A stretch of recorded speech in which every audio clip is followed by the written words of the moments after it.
Good day everyone! How are you today? I hope you are all doing well. So before we start, allow me to introduce myself. Hi, I'm Calvinist Aipalola from NIPED F1 and I am the leader of Group 7. So we will going to tackle about the last chapter, which is the chapter 7, Historical Perspective of Philippine Educational System.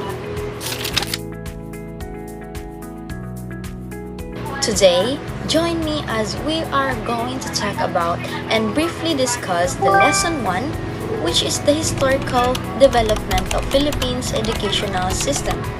Let us also see how the nature and character of Philippine society are reflected in the education process in different periods of Philippine history. So I hope that after watching this video discussion, you will be able to trace the history of Philippine educational system. So let's start with the education during pre-colonial period. As early in pre-Magellanic times, education was informal, unstructured, and devoid of methods. Children were provided more vocational training and less academics by their parents in the houses of tribal tutors. So we call them the babaylan or katalonan. So let's proceed with the education during Spanish period. So education here was formal and organized this time. During Spanish colonialism, significant alterations were made to the pre-Spanish educational system. The Spanish missionaries took the position of the native tutors, which is the babaylan and katalonan. So religion was the focus of education this time. The Christian doctrines, sacred songs, and musics and prayers were taught because they were required to confess and communion. Also guys, there was a separate school for boys and girls. So wealthy Filipino class, or also called the ilustrados, were accommodated in schools. Next, we have the Educational Decree of 1863. This law gave the Filipinos a complete system of education from elementary to the collegiate level. This law provided for the establishment of the elementary schools in all the municipality of country. Although religion was the core of the curriculum also included subjects like reading, writing, arithmetic, history, Christian doctrines, Spanish language, vocal music, agriculture for the boys, and needlework for the girls. Now let's move on to educational during American regime from 1898 to 1946. So the Americans promoted democratic ideals and democratic way of life.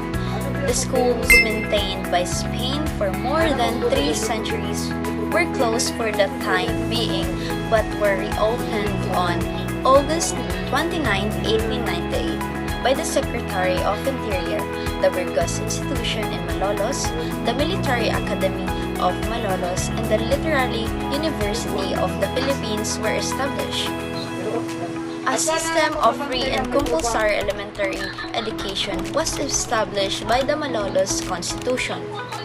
An adequate secularized and free public school system during the first decade of American rule was established upon the recommendation of the Skurman Commission.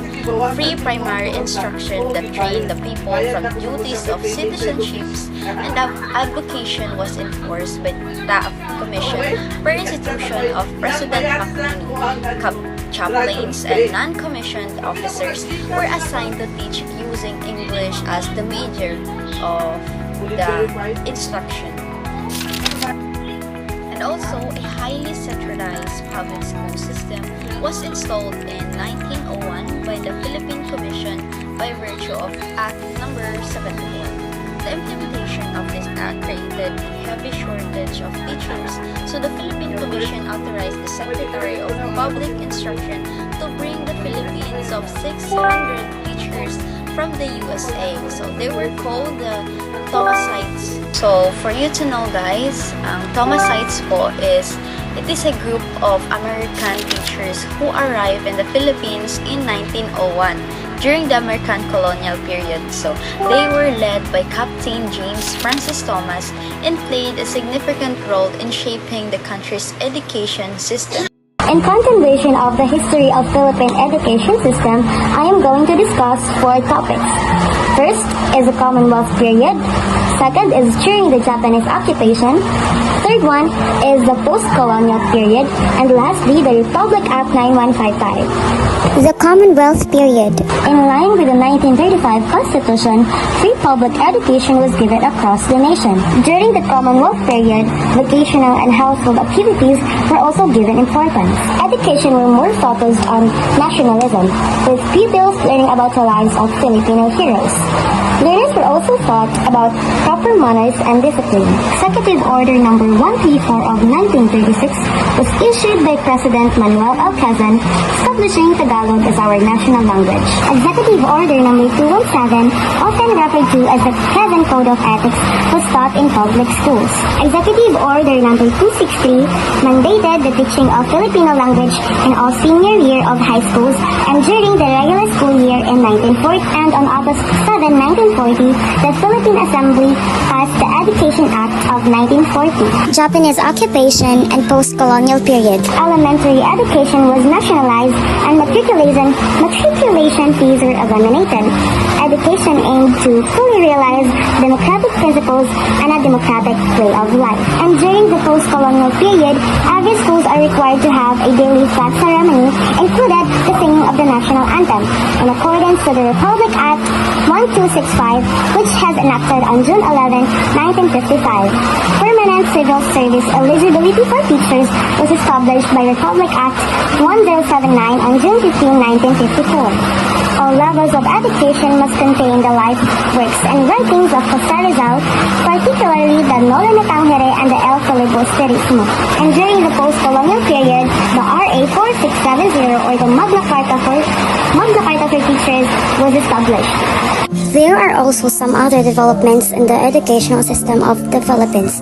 Filipino and English as mode of teaching, the Education Act of 1982, National College Entrance Examination or the NCEE, the Executive Order Number 117, the replacement of PBET to LET or the licensure examination for teachers, trifocalization of education system, RA 7769, that's the Act of 1994, and RA 7722 as CHED as responsible for higher education.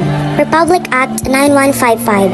In August 2001, Republic Act 9155, otherwise known as the Government of Basic Education Act, was passed, transforming the name of the Department of Education, Culture and Sports or the DEX to the Department of Education, now we call DepEd, and redefining the role of field offices, regional, division, district, and schools. RA 9155 provides the overall framework for, first, school head empowerment by strengthening their leadership roles, and second, school-based management within the context of transparency and local accountability. The goal of basic education is to provide a school-age population and young adults with skills, knowledge, and values to become caring, self-reliant, productive, and patriotic citizens.